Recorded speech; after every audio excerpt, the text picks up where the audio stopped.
Coffee industry is not the answer for coffee.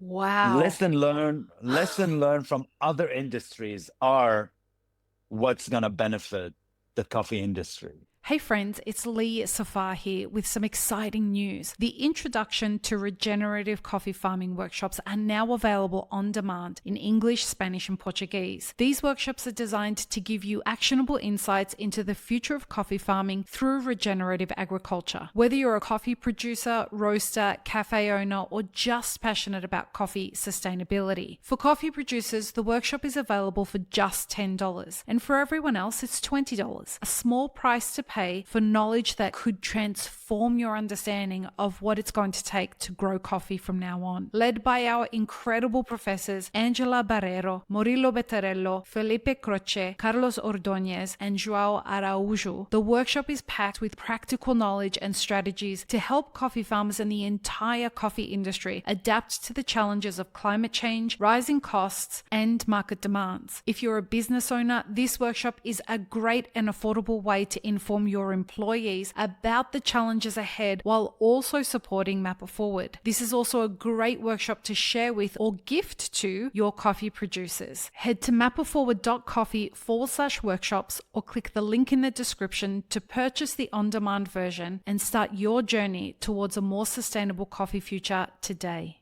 Welcome to the Daily Coffee Pro by Map It Forward, friends. I'm your host, Lee Safar, and this is episode 5 of an awesome 5-part series with Nawar Adra.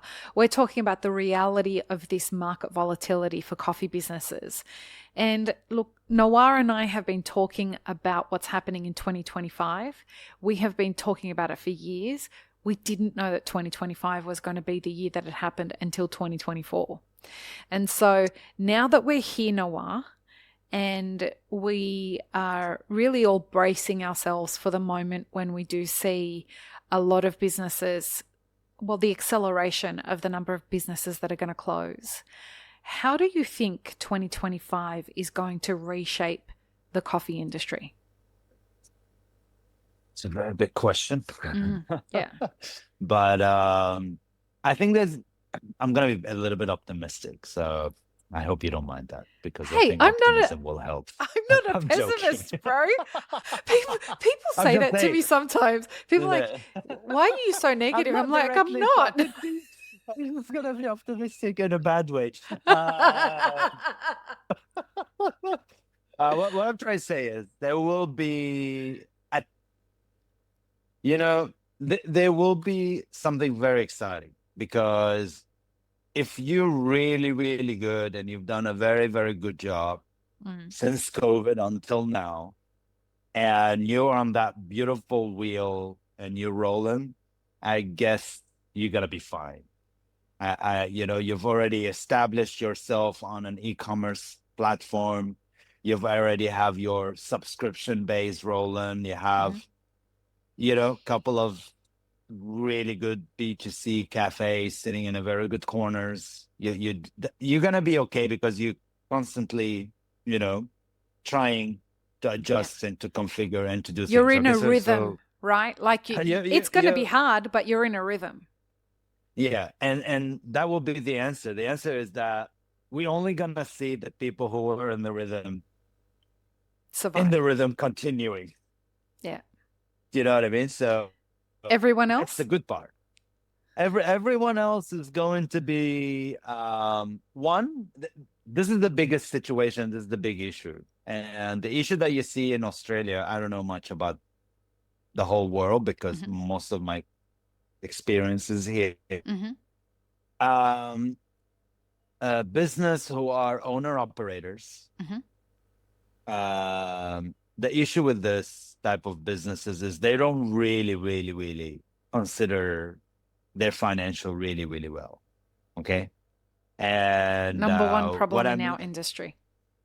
and that is the only reason why this industry will not move forward fast enough. If they are not, I'm not saying going close down. We don't want them to close down. We want them to strive with us and continue. We just want them to realize that just because you're a business owner and you work in your business for many, many, many hours, that doesn't mean the money you're making is the profit. You know, that's your wage.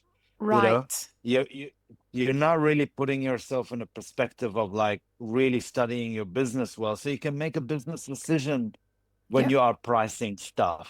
You know what I mean? Like you at least doing the right thing. So when we all are pricing based on a business formula, which it exists, it's not really hard not to find it.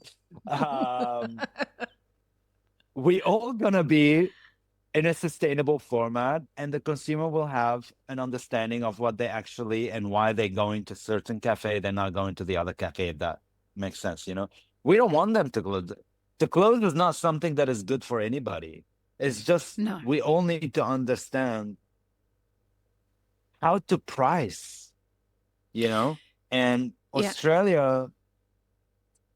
I think I came to the conclusion of it, why we are still okay in certain things in Australia, because small businesses never, ever put the right price on their product. That's why you're okay to live. I want to say something Because here. then, In Australia, there are specific consultants that are going around and telling people that the way that they need to be pricing their coffee is with magical accounting. They don't call it magical accounting. I call it magical accounting. There are consultants in Australia that are saying to roasters that the way that you should be pricing your coffee is by taking the green coffee, 1 kilo green coffee equivalent of that coffee roasted, and the 1 kilo of that green coffee is the price that you should be setting your roasted coffee at.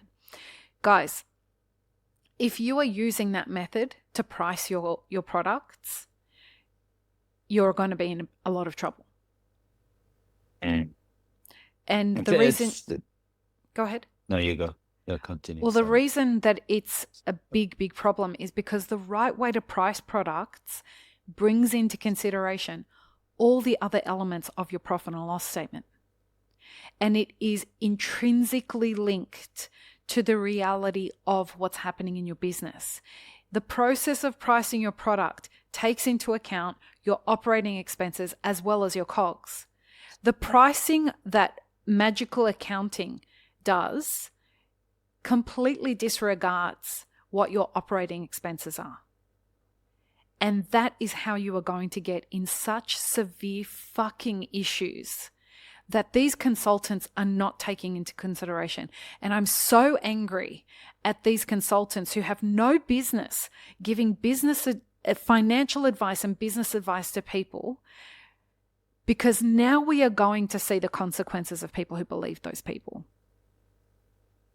Exactly. You know, and that's just from a green or roasted, but, you know, from cup of coffee with milk, that's even worse. It's even worse. It's even more dangerous. And dangerous is the right word.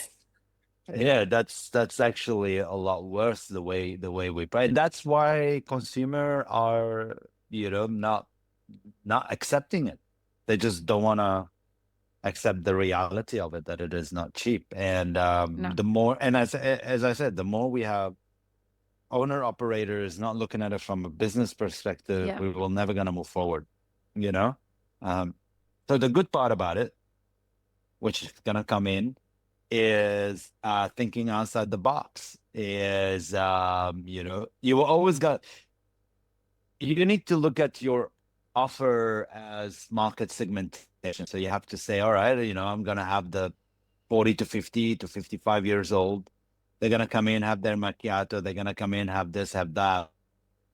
Youngsters going to have the matchas. They're going to have the strawberries. They're going to have this. But beautiful to ride the trends. I agree. The trends is amazing. And if you are in the moment of it, it's going to give you what you're looking for. Yep. But it's important not to be known for that product. Word. Because once you are known for that product and the trend is gone, you're gone. You know, a very good example of a cafe that did the tiramisu latte in Sydney, and they pump it up. They were selling tiramisu latte like a freaking hotcake. They were doing, you know, they were doing 5 kilo, 10 kilo, whatever. They jumped to 45 kilos of coffee. Wow. Through that process, mascarpone, blah, blah, blah. But they were known for that product. They were And not nothing else. known and nothing else. So the recovery process, or to go back to where you need to be once the trend is over, that's where you need to be careful. So you need to have things that are next to it that is as good as the one that is trending, you know? And when you are doing that, if everybody using a 50% matcha, 50% sugar, and it looks like white as hell, you know, try not to do that. You know what I mean? Because put it at $9. They're gonna be okay, because when they taste your matcha, they'll be like, wow, this is actually legit. You know what I mean? Like, why? You know, and understand who's drinking what. So, for example, if you understand the matcha drinker is willing to pay $9.50, give them matcha, real matcha.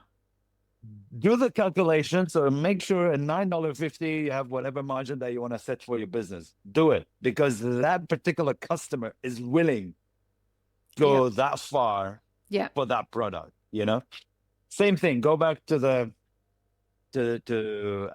flat white, for example. You know, if you are gonna go to the $7 to the $8 mark, right? Let's say we're gonna go there. Okay, it's $8. Let's look back. How did I serve this coffee from $3 to $4 to $4 to $5? Is it in the same format all the time? Is it in the same look and feel? If I want to go $8, I need to do something to make it $8, so they have to at least feel there was, you know. We need a reimagining, right? We ruined the customer. Well, we ruined the on-ramp for the customer to understand the value of coffee. We destroyed it. And now we have to figure out a way, and this is how I think that we're going to be forced to reshape our industry in 2025. We're going to have to figure out what the new on-ramp is for the customer to align the price that we need to benchmark coffee at versus the new experience of how they interpret coffee at. So perhaps that is the coffee concentrate. Perhaps the new product, the new drinking experience in the home or in the cafe is a coffee concentrate that allows us to solve other problems, right? Issues of labor, issues of high cost of doing business by buying all this equipment. And perhaps the concentrate is something that allows us to price our product better and more affordably. And it's a new conversation that we start with the consumer, because we're not going to get a $13 flat white. It's not going to happen. In Australia, it's not going to happen. Here in Dubai, maybe. And I even think there's going to be some pushback on that. But in Australia, you're not going to go from $4 to $5 to $13. Which is actually what we need to be thinking about getting to, given the prices that we have today. And so this moment offers us, as we've talked about all of these things through the series, innovation, leadership, decision-making, how do we get to where we need to get to in our business models and in our product offerings, where we're having the opportunity to reset, create new products that are aligned with the problem that the customer needs us to solve for them in a way that leaves us being profitable as we enter the next era of this industry. 100% words. So I agree with you. I think it's all about right now, whoever was rolling and doing well and understanding and got out of the concept of my customer is just no, you have to identify each customer for each beverage, for each style, for what you're doing. Once you understand their behavior, I think it takes a minute. We never understood customer behavior because we all care about, hey, how is the weather today? What do you feel? We were lucky. We were just in the right place under the building. There's 3,000 people. You know what I mean? You're actually not really diving deep into their, market research. There's a very bad word about, like a good word, but I don't know if I'm gonna say it well. Say it. Cognition. What is it? I don't know, but you could let me. Forget it. And I'm going to be live on this. That's horrible. Uh, What is it? Now I'm curious. con- con- Cognitive dissonance. It's like, yes, thank you. You're welcome. I just read your mind. Definitely not my first language. But anyway.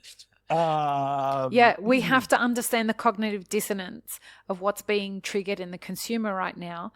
And how do we remove that cognitive dissonance so that there's less of a distance between them, us, and the experience that we're trying to create for them, right? And I'm going to say it. Starbucks had it a long time ago. Blue With the Bottle third had place, it a long time 100%. ago. You get me? Like again, we are not reinventing the wheel. No. We're just not adapting the right wheel to fit what we want to do. Why do you think that? Tell me, what do you think it is about the specialty coffee industry that is so resistant to embracing commercial elements of business? A very good question. And I think it all goes down to there is something very interesting, okay? And it's a culture in the world. There's a culture in the world that really, focus on its own for very, very long time and focus on the little things that they do. And they just focus on the small little things. But in today's market, they're not anymore the top leaders in many, many other ways, and because of that, we started specialty because, we're better than anyone else. We had always this thought process. I'm not saying that was a bad thought process. Maybe at the beginning was good because we needed to show the world that we are different. But I think we're getting to a point right now where we need to retrieve a little bit and really look at what's happening there, what they've done in the past that made them where they are today. Like, how did they build that crazy brand loyalty? What they've done to be achieving that? We don't have to be crazy big as them. No. We don't need to. We just need to see what they've done right. How do they understood their target audience? How do they understood their customer behavior? What is it that they've done to become where they are, and how did they champion that? And by looking into from this perspective, then there's a lot to learn. They haven't done anything wrong. Apart from whatever supply chain they've done in the past, who knows? I'll leave that. Everyone can make their own judgment. I guess. Yeah, you know what I mean. But what they've achieved from gaining the heart of the customer and their particular people, it's remarkable, and I think we should, when somebody did something good, we should actually acknowledge that and say, okay, what is the lesson learned from there, and what do I need to take from it, and how do I need to change and adjust myself, and that would be the best way right now, is who are the companies in the past actually survived such things and what they've done differently. I mean, a good example, Sony still hasn't recovered from the 1990s layoffs that they've done, but Samsung benefited from it by hiring every Sony engineer that left Sony back then, and look where they are today. So coffee industry is not the answer for coffee.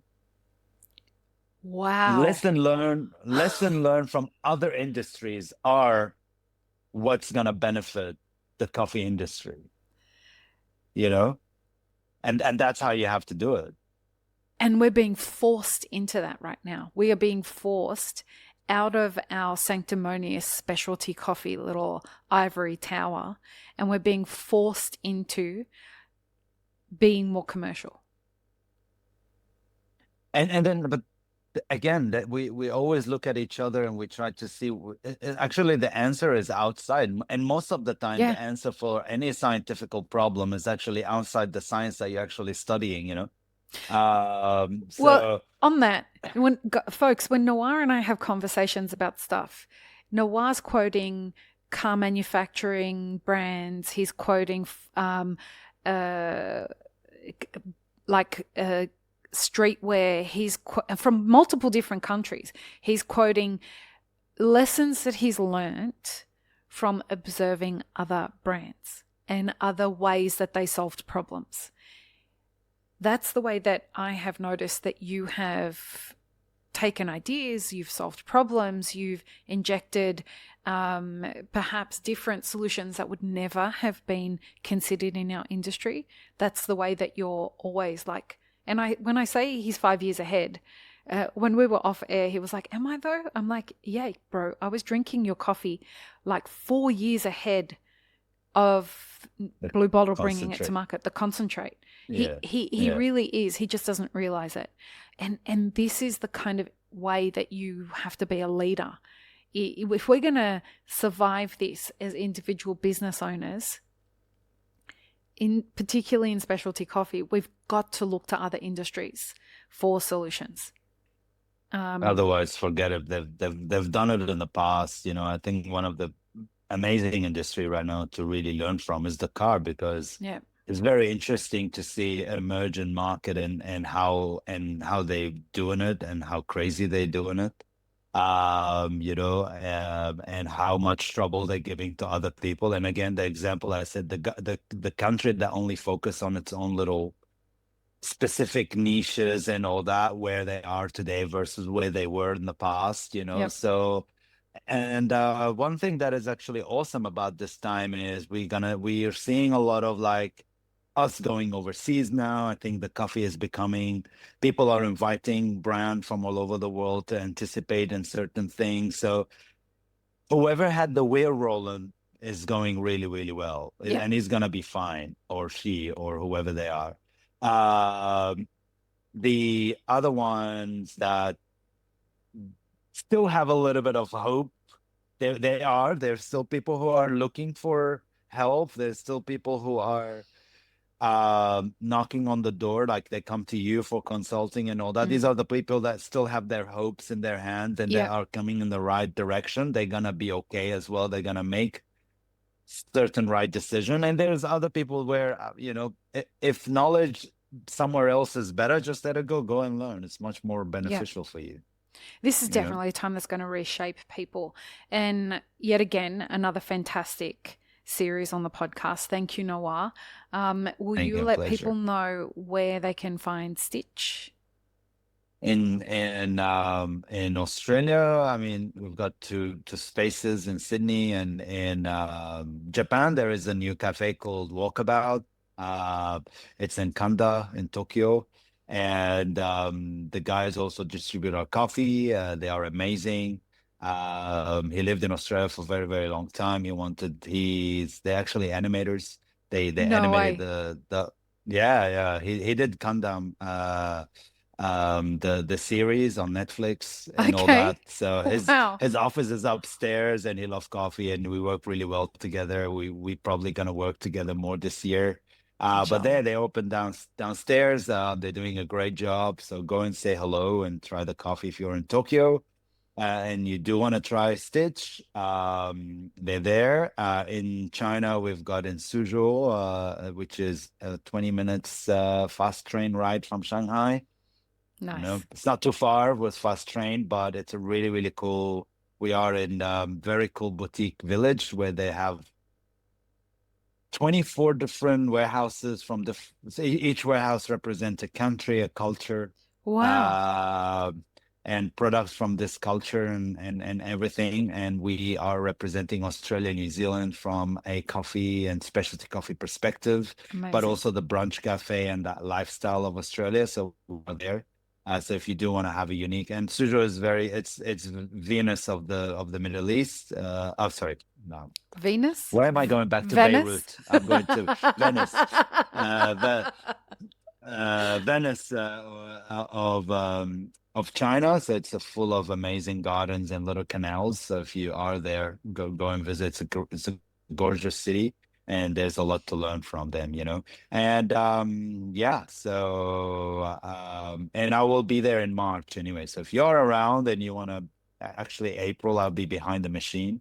So if you want to see me making your coffee in China, you can always pop in or go to Hotel X. I'll be brewing some coffee as well in March. So clearly you're going to have a very lazy year, just like every year before it, right? It's getting tougher. Fucking tell me about it. Thanks for joining us for this whole series, folks. We really hope that you got some things that you can implement in your own business. So, Nawar, there's nothing left other than to say thank you for another amazing series. Thank you. And if you can sign us off, my pleasure. If you can sign us off. And so you always want me to sign you off. Why you do that? I do it for the last episode. Every guest does it. Peace, love, and peanut butter, everybody. Have an amazing rest of your day. Bye. I really hope you enjoyed this episode, friends. Please don't forget to show us some love by subscribing, liking, commenting, and most of all, sharing this podcast with your friends. Check the show notes for links, including our sponsors and our Patreon. And stay tuned for more great conversations on the Daily Coffee Pro by Mapper Forward.